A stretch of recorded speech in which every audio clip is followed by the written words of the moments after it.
Hello, everyone, and welcome.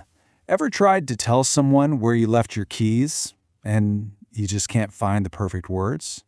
Well, today we're going to look at some amazing little words that are the secret to describing everything around us. Let's dive in. Really think about it. If you've lost your favorite comic book, how do you tell your brother exactly where to look for it? Is it on the shelf? Or maybe it's slipped under your bed? We need special words to be super precise, right? So, to figure this out, how about we go on a little virtual tour of a city?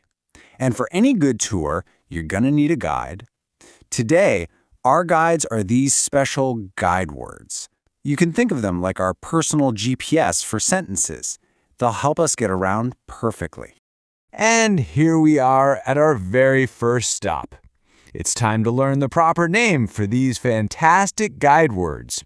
They're called prepositions, and trust me, they're one of the most useful things in our language toolkit. Okay, so what in the world is a preposition? Well, imagine it's a bridge. It connects one thing, like a cat or a book, to the other words in a sentence. It shows us the relationship, telling us where something is, where it's going, or even how something is being done. So yeah, these tiny words have three big jobs on our tour today. They tell us about location, that's where things are. They tell us about direction, that's where things are going. And they even tell us about manner, which is how something is happening. Let's get moving to our next stop and see them in action. Welcome to our second stop. Okay, imagine we're standing totally still, maybe just looking around our bedroom. We're not moving, we're just describing the scene. This is exactly where prepositions of location and place shine. Take a look at this wall full of pictures. It's easy to say the cat picture is on the wall. See that tiny little word on? That's our preposition. It connects the picture to the wall and tells us exactly where it is. Simple, isn't it? And here are a few more really common guide words for location. Your school book is in the bag. A person is waiting at the bus stop. Your shoes are probably hiding under the bed. And look, the ball is between the chairs. Each word gives us a perfectly clear picture of the location. All right, we've stood still long enough. Let's get moving again on our tour. Picture us walking through a busy market with people and rickshaws and everything moving all around us. Now, our guide words have to show us a bit of action and direction. Check this out. The bird isn't just flying, it flew over the house. That word over is our preposition of direction. It shows us the exact path the bird took as it moved. You know, our guide words have another cool trick. They can tell us how something happened.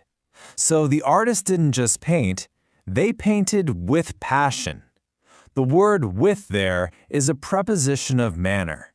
It's not about where, but how they painted. Pretty neat, huh?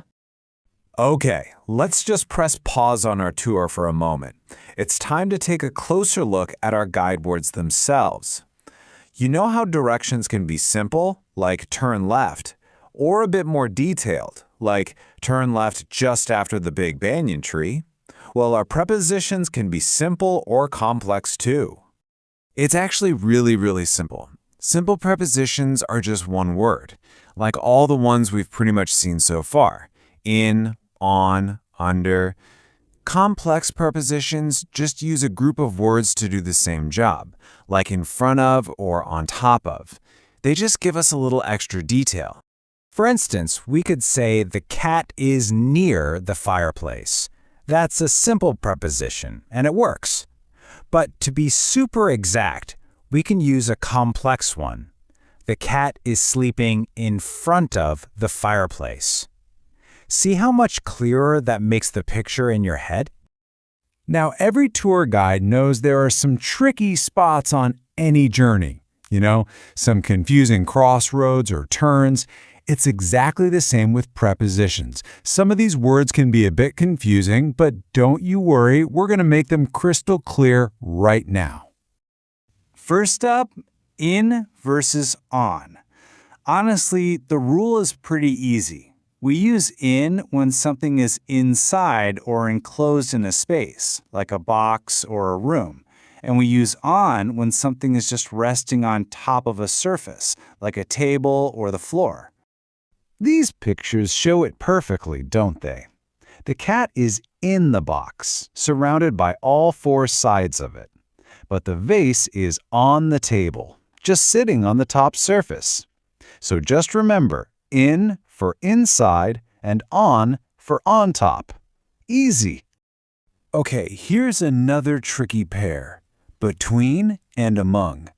The secret here is all about counting. You use between when you're talking about two separate things. But if you're talking about something that's part of a bigger group, 3 or more, then you use among. Let's look at the pictures to really see the difference.